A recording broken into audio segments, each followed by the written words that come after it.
Bismillahirrahmanirrahim. Assalamualaikum warahmatullahi wabarakatuh. Taqabbalallahu minna wa minkum siyamana wa siyamakum. Taqabbal ya karim minal aizin wal faizin. Mohon maaf lahir dan batin.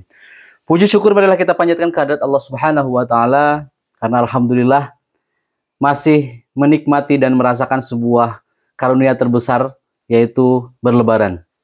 Salawat beserta salam semoga tetap tercurah limpahkan kepada Nabi besar Muhammad SAW, kepada para keluarga, para sahabat, atba'u tabi'in atau tabi'in sampai kepada kita umatnya yang mudah-mudahan masih diberikan sebuah kenikmatan atas syafaat daripada Rasulullah SAW.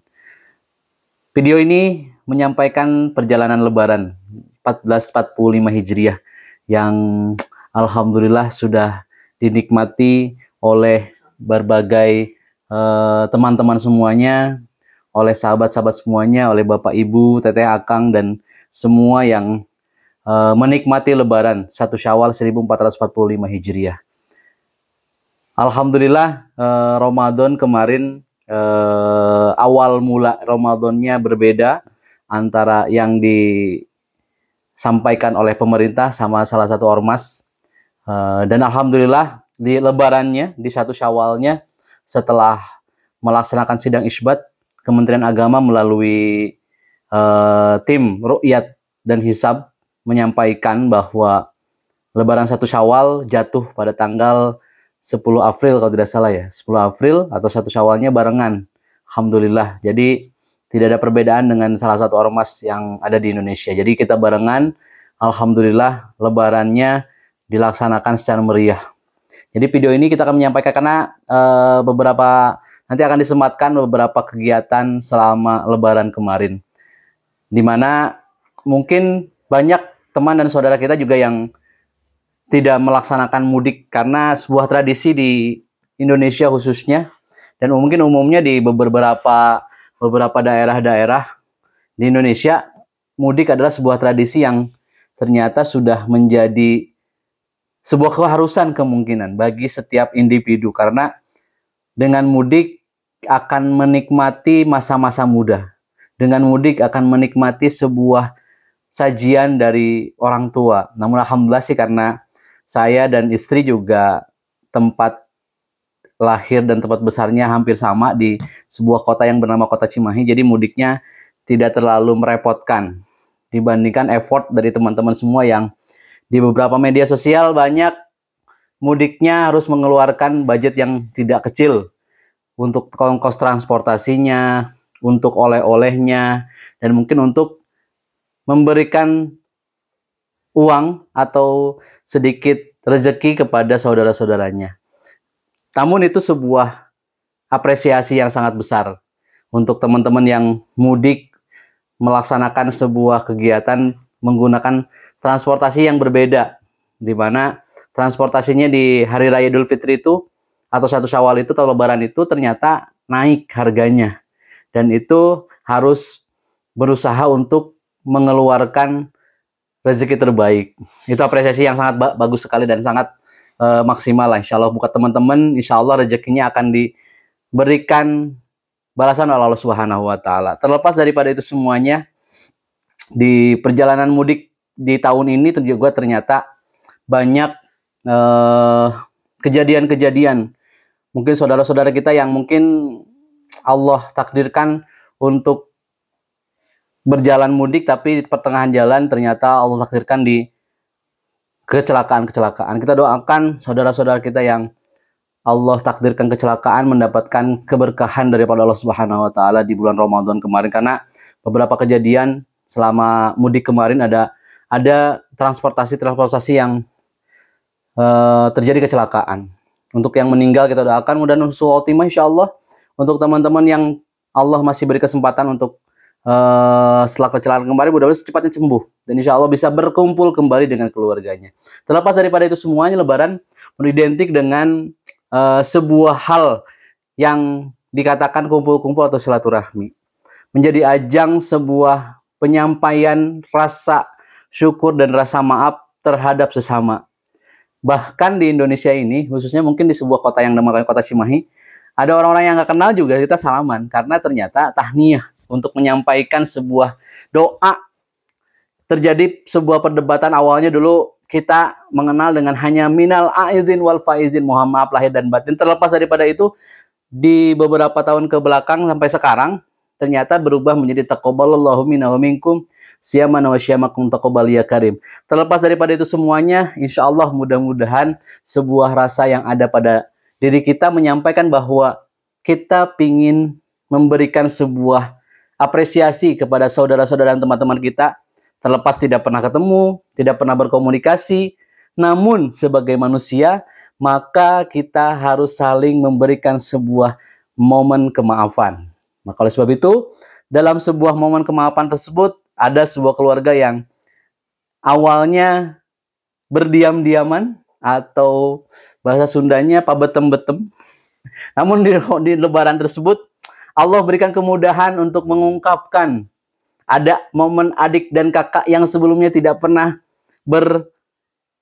ngobrol atau tidak pernah bercakap-cakap, tapi lebaran dijadikan sebuah momen untuk AA atau Teteh dimohon dimaafkan ya. Jadi momen lebaran itu ya tidak boleh dipungkiri juga, walaupun banyak sebuah video-video atau unggahan-unggahan. Kenapa harus lebaran sih kita meminta maaf? Kenapa harus menunggu 1 Syawal sih untuk meminta maaf? Ya kita memberikan sebuah kesempatan. Karena ada orang-orang yang menganggap momen itu sangat spesial. Dan ada orang-orang yang ternyata tidak mudah untuk mengungkapkan perasaan meminta maafnya. Mungkin saya pribadi seperti itu. Ketika dulu ada sebuah momen, bukan egoisme, tetapi apa? Sebuah momen rasa bahwa ya saya nanti aja lah minta maafnya di lebaran saja. Dan itu terjadi mungkin pada adik kakak, teteh, AA, dede, yang saling meminta maaf walaupun ada sedikit gengsi. Hah? Aku harus minta maaf? Padahal kan aku tidurnya bareng sama dede. Padahal kan aku bareng tidurnya sama kakak, sama AA, sama teteh. Tetapi ada momen, mungkin ketika tidur sering ngorok. Aduh maaf, ketika tidur sering menggigau, mohon maaf. Ada momen suami istri yang mungkin sebelumnya tidak pernah bersalaman, tapi momen lebaran memberikan sebuah momen, ayo kita saling memaafkan, ayo kita saling memberikan sebuah doa juga. Dan itu menjadi momen. Mungkin teman-teman menganggap bahwa mengapa harus menunggu lebaran?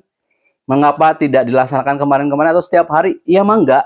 Silakan teman-teman yang setiap hari meminta maaf kepada adik kakaknya, yang setiap hari meminta maaf kepada orang tuanya, yang setiap hari meminta maaf kepada pasangannya, laksanakan. Tetapi lebaran ternyata memberikan sebuah kesempatan kepada orang-orang yang mungkin merasa gengsi. Allah berikan sebuah tanggal. Allah berikan kesempatan untuk kita saling menyampaikan. Teman yang mungkin tidak pernah bertutur sapa, namun karena sekarang momennya lebaran, disampaikanlah mohon maaf lahir dan batin. Dan perubahan-perubahan dari sekitar tahun 2000-an sampai sekarang ternyata berubah sangat drastis ya. Ketika mungkin angkatan generasi 90-an dulu mengenal atau lebih familiar dengan bertukar surat melalui ucapan melalui surat. Selamat Hari Raya Idul Fitri dan lain sebagainya. Kita sampaikan ternyata diterima H+3 mungkin. Namun dengan teknologi yang sangat sekarang bertambah, ternyata mohon maaf itu bisa disampaikan dengan teks.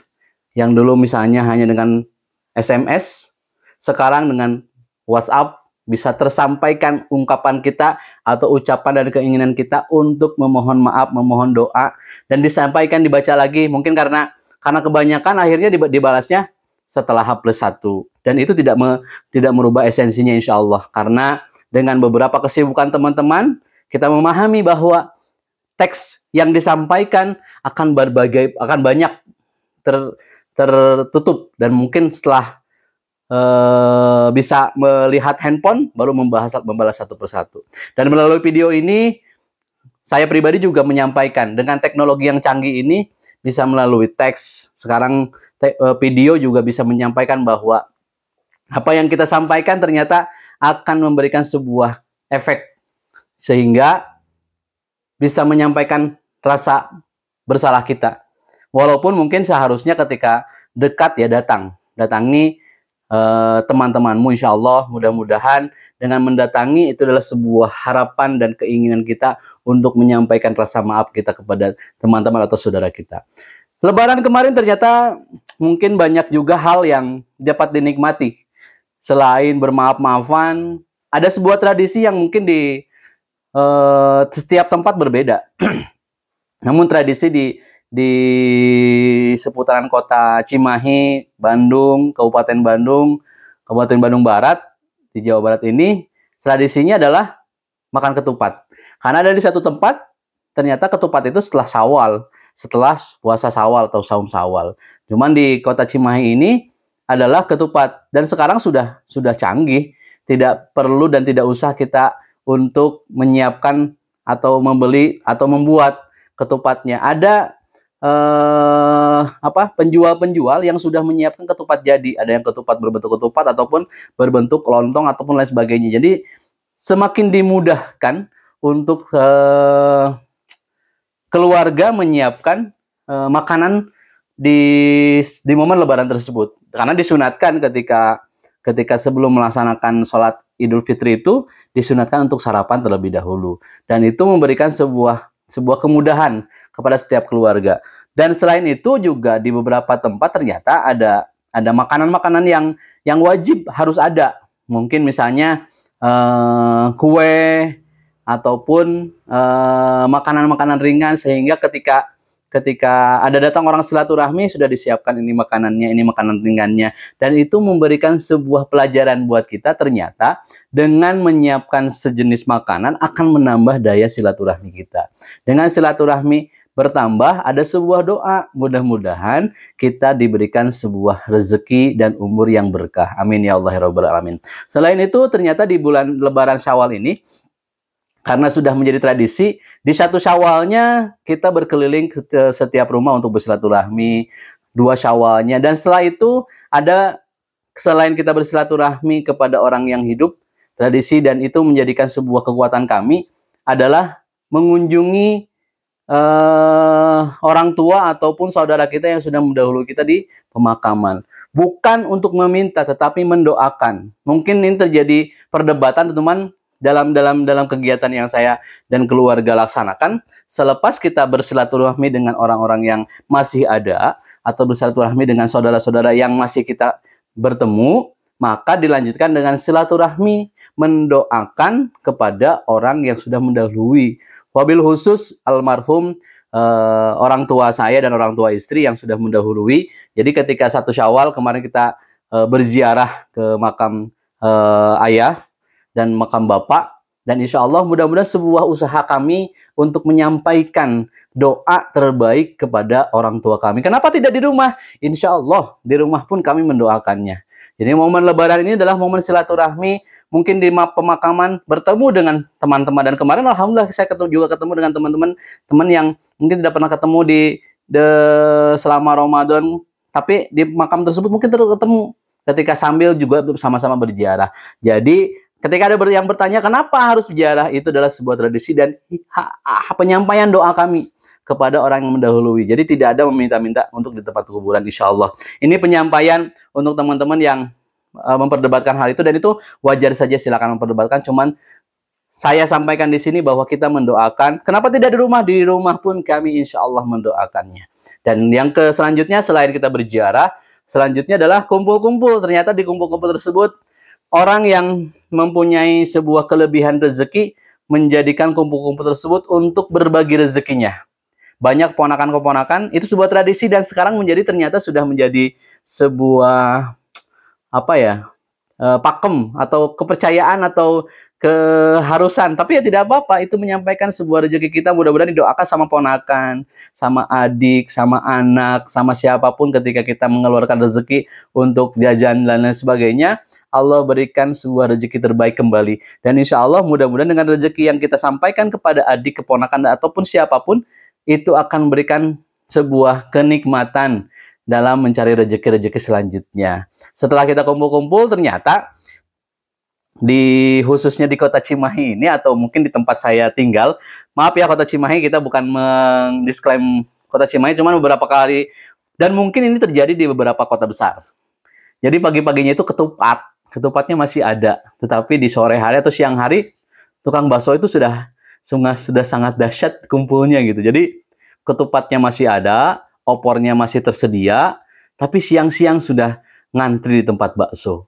Selamat untuk tukang bakso karena rezekinya sangat dahsyat. Karena kemarin juga saya sama istri sudah sempat mencari-cari tukang bakso, ternyata memang penuh semua, dan itu menjadikan rezeki bahwa Ramadan, apalagi kemarin, nanti di video Ramadan kita bahas di video selanjutnya. Cuman di video Lebaran ini beberapa tukang atau beberapa pedagang itu dipenuhi. Jadi bukan tukang bakso saja, cuman momennya ternyata karena mungkin 1 bulan sudah lupa rasa bakso, atau sudah momen 1 bulan mungkin siang hari tidak makan bakso, maka di bulan Syawal ini ternyata pedagang-pedagang, khususnya mobil khusus tukang bakso, sudah banyak pelanggannya yang sudah menunggu. Dan beberapa kali saya tanya, bukan beberapa kali, cuman ada yang saya tanya untuk mas tukang baksonya, ternyata dia stoknya lebih besar dan lebih banyak dibandingkan bulan-bulan sebelumnya. Dan ini menyampaikan sebuah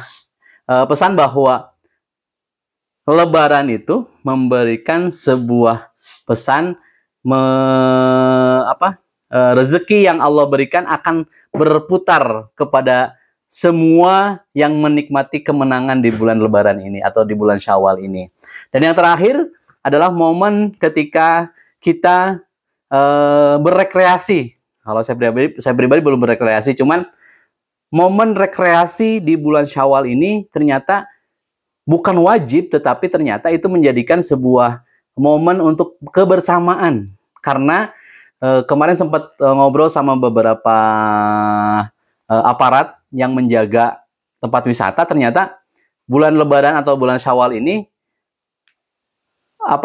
antusiasme untuk setiap orang datang ke tempat wisata itu meningkat, ya, karena mungkin setiap tahun momen Lebaran adalah momen kumpul semua orang.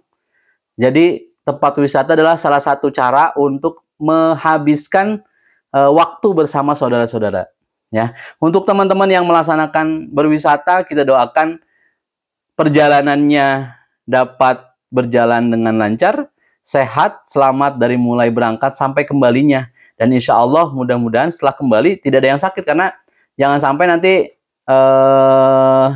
bersenang-senang di tempat rekreasi, ternyata ketika akan kembali ke dunia pendidikan atau sekolah atau dunia kerja, justru mungkin ada hal yang mungkin tidak diinginkan. Nah, teman-teman yang melaksanakan kegiatan berwisata, siapkan budgetnya, siapkan kesehatannya, mudah-mudahan bisa kembali beraktivitas setelah berwisata dengan sebaik-baiknya. Jadi Lebaran ini menjadikan momen kita saling menyiapkan pesan-pesan terbaik, menyiapkan maaf-maafan terbaik, dan menyiapkan sebuah harapan ketika kita melaksanakan kegiatan bersilaturahmi, ternyata rezeki kita akan bertambah, ya. Jadi mudah-mudahan melalui video ini, kalau dilihat sampai terakhir, saya atas nama pribadi, keluarga, juga teman-teman dari komunitas sedekah udunan mengucapkan taqabbalallahu minna wa minkum siyaman wa siyamakum, taqabbal ya karim minal aidin wal faizin. Mohon maaf lahir dan batin. Selamat merayakan Hari Raya Idul Fitri 1 Syawal 1445 Hijriah. Kita berdoa mudah-mudahan kita dipertemukan kembali di Ramadan 1446. Ya, dengan teknologi yang sangat canggih, kita bisa mengirimkan teks kepada teman-teman walaupun tidak bertemu. Insya Allah itu adalah sebuah ucapan terbaik daripada kita, daripada saya, daripada teman-teman, untuk menyampaikan permohonan maaf apabila selama beberapa tahun ke belakang ada hal-hal yang kurang diharapkan. Jadi sama semua teman-teman semuanya, kita mohon maaf. Mudah-mudahan kita dipertemukan kembali di Ramadan dan insya Allah di Lebaran tahun yang akan datang. Benarnya daripada Allah Subhanahu wa Ta'ala, salahnya saya pribadi. Wassalamualaikum warahmatullahi wabarakatuh.